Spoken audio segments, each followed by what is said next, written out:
नमस्कार दोस्तों, स्वागत है आपका बान्ना भोजपुरी में। दोस्तों आज हम बात करने वाले हैं पावर स्टार पवन सिंह जी, जो कि भोजपुरी के बहुत बड़े सुपर स्टार है। एक शो के लिए कितना चार्ज करते हैं। तो दोस्तों पहली बार इस चैनल पर आए हैं तो लाइक कर लीजिए, सब्सक्राइब कर लीजिए, चैनल से जुड़ जाइए ताकि हमारी वीडियो आप तक बहुत जल्दी पहुँच सके।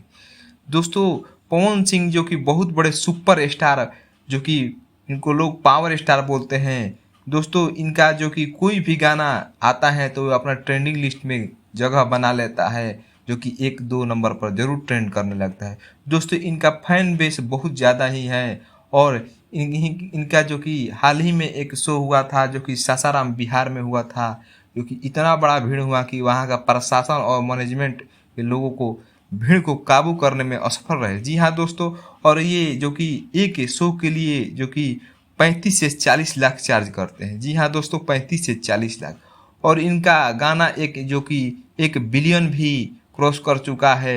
वे म्यूजिक से आया था जो कि पुदीना सॉन्ग था। जी हाँ दोस्तों, अगर आप पवन सिंह के फैन हैं तो कमेंट करके बताइए और वीडियो को ज़्यादा से ज़्यादा शेयर कीजिए।